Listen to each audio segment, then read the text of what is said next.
यो चाहिँ हाम्रो एयर लेयरिङ हो। सुन्तलाको यो चाहिँ हाँगाबाटै बिरुवा गराउने प्रक्रियालाई एयर लेयरिङ अर्थात् कलमी भनिन्छ। यसरी चाहिँ यसरी बनाइएको छ। त्यसै गरी यता पनि बनाइएको छ। यो चाहिँ सुन्तलाको हाँगैबाट चाहिँ यसरी यो बेर्ना निकाल्ने प्रक्रिया हो। यो देख्न सक्नुहुन्छ। यता पनि छ। यहाँ चाहिँ यो त्यसै गरेर तीनवटा चाहिँ यहाँ छ। यसमा चाहिँ यसरी तीनवटा बनाइएको छ। आदरणीय दर्शक महानुभावहरू, यति बेला हामी चाहिँ नि दीपक काकाको घट्टे खोलामा सुन्तलाको चाहिँ बगानभित्र रहेका छौँ। हाम्रो प्यारो भाइ मधुकर सुवेदीले यो सुन्तलामा चाहिँ नयाँ कलमीबाट छिटै यो बेर्ना उत्पादन गर्न सकिने अथवा छिटै फल फलाउन सकिन्छ भन्ने मेन उद्देश्यका साथ आज चाहिँ नि एकदम मेहनतपूर्वक दिनभरि चाहिँ नि काम गरिरहेको अवस्था छ। र यो नयाँ तरिका, नयाँ प्रविधिको बारेमा पनि तपाईँहरूलाई चाहिँ नि जानकारी गराउने मुख्य ध्येयका साथ हामी चाहिँ नि आज सानो एउटा भिडियो क्लिप चाहिँ बनाउने जमर्को गरिरहेका छौँ। यसलाई यहाँहरूले राम्रो तरिकाले टाइम दिएर हेरिदिनुहुनेछ भन्ने पूर्ण अपेक्षा गर्न चाहन्छु। यसै बिचमा एकजना असल कृषक, मेहनती कृषक, ऊर्जाशील कृषक मधुकर सुवेदीलाई सुन्तला बगानमा म हार्दिक स्वागत गर्न चाहन्छु। धन्यवाद। अनि मधुकर भाइ, यो मैले यो नयाँ कुरा देखेँ।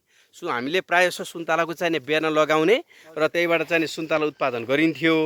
आज मधुकर भाइले एउटा नयाँ प्रविधि, एउटा नयाँ सिप यो सुन्तलाको बेर्नालाई नै कलमी गरेर यो सुन्तला छिटो समय फलाउन सकिन्छ भन्ने कुरा यसो मैले हल्का जानकारी पाएँ। यसको विस्तृत बारेमा मलाई बताइदिन म यसो अनुरोध गर्न चाहन्छु। यो चाहिँ तपाईँको यस्तो हुन्छ। अब बिजु बिरुवा चाहिँ लगाइयो भने त्यसलाई 5-6 वर्षसम्म त्यसलाई मलजल गर्न पर्यो होइन। हजुर। हुर्काउन अलिकति त्यसलाई गाह्रै हुन्छ।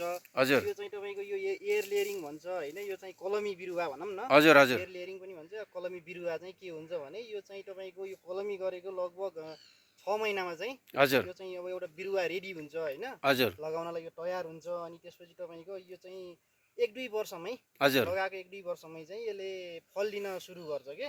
हजुर। त्यो भएको हुनाले अब यो स्याहार सुसार गर्न पनि सजिलो हुने भयो, हुर्काउन पनि सजिलो हुने भयो, हजुर। र आम्दानी पनि छिटो दिने भयो। र यो बिरुवा चाहिँ बिजु बिरुवा भन्दा यो एकदम बलियो, हजुर, पक्को हुने भएकोले अब यसको अब आयु पनि लामो हुन्छ होइन। हजुर। त्यो कारणले चाहिँ अब यो बिरुवा चाहिँ एकदम राम्रो हुने भएको कारणले चाहिँ यो यसरी यो कलमी बिरुवा चाहिँ यसरी यो गराउन लाग्यो। अनि हाम्रो दर्शक महानुभावहरूलाई होइन यो कलमी बिरुवा कसरी तयार पार्न सकिन्छ भन्ने केही उत्सुकता हुन पनि सक्छ होइन। त्यसको लागि यही भिडियो क्लिपबाट हामीले केही जानकारी गराइदिउँ। यसको लागि तरिकाहरू के छन् अथवा के कुराहरू चाहिन्छ यसो छोटकरीमा बताइदिनु न। यो चाहिँ अब विशेष गरेर तपाईँको यो माघ महिनाको अन्तिमतिर होइन, हजुर, फागुन महिनाको चाहिँ अब जो पहिलो हप्तासम्म भनौँ न, यो पलाउ चर्नभन्दा अगाडि, हजुर हजुर, समयभन्दा अगाडि चाहिँ गर्नुपर्छ। हजुर। त्यसको लागि चाहिँ अब यसलाई चाहिने सामान भनेको झ्याउ, झ्याउ, हजुर, बर्खे मोलहरू होइन, हजुर, त्यस्तै अब यो नरिवलको जट्टा पनि हुन्छ।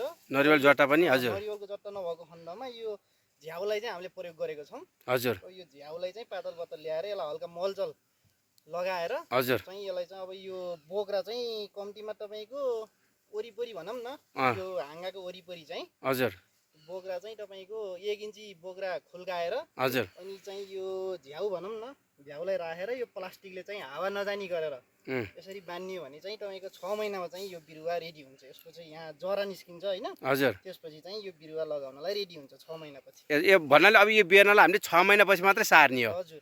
ए 6 महिनापछि सार्ने। यो सार्ने तरिका त अन्य बिरुवा सारे जस्तै हो। त्यस्तै हो। अनि त्यसपछि योबाट चाहिँ नि 2 वर्षभित्रै यसले फल दिन्छ भन्ने कुरा गर्नुभयो। भनेपछि त्यो तरिका छोटो पनि रह्यो, त्यसपछि छिटो फल पनि हुने भयो र बिरुवा चाहिँ राख्नको तनाव पनि भएन। सुन्तलाकै बोटबाट बेर्ना भयो। यति राम्रो तरिका चाहिँ मधुकर चाहिँ भाइले हामीलाई चाहिँ यो चाहिँ अब हामीले यो कलमी गरेर फालिन्छ होइन, काटछाटको क्रममा यो फालिन्छ। हजुर। तर यसलाई चाहिँ अब नफालिकन यसरी चाहिँ एयर लेयरिङ गरियो भने हजुर भोलि तपाईँको बेर्ना पनि निक्लिने भयो, निक्लिने भयो, बेर्ना पनि निक्लिने भयो। र अब यो जुन यसलाई चाहिँ यो डिस्टर्ब गरेको हाँगा हुन्छ नि बुट्टाहरूमा, हजुर यो चाहिँ तपाईँको यो पनि पन्चिनी भयो कि। यसरी दुईटा काम हुने भए। हो। ओहो, यो त धेरै मलाई खुसी लाग्यो। म पनि अब धेरै बुट्टा त थिएन, तै पनि नयाँ तरिका थोरै सिक्न पाएँ। अनि हाम्रो अर्को एकजना ऊर्जाशील कृषक हुनुहुन्छ, दिपक सुवेदीजी हुनुहुन्छ। दिपक सुवेदीजी नमस्ते। यो भिडियो क्लिपमा तपाईँलाई नमस्ते गरेँ मैले। आराम हुनुहुन्छ? मलाई खुसी लाग्यो तपाईँको यो सुन्तला बगानमा आएर यति मेहनतका साथ तपाईँले यो चाहिँ सुन्तला लगाउनु भएको छ। अहिले त अब यो सुन्तला सिद्धिएको समय भएको कारणले गर्दाखेरि अब फलहरू एकदम पातलो रूपमा एउटै देख्न सकिन्छ। तर यो बगान चाहिँ धेरै ठुलो छ। उहाँले मेरो विचारमा वार्षिक लाख रुपियाँको चाहिँ आम्दानी उहाँले गर्नुहुन्छ। एकदम खुसी लाग्यो। र अरू सुन्तला चाहिँ विस्तार गर्ने क्रम पनि हुनुहुन्छ।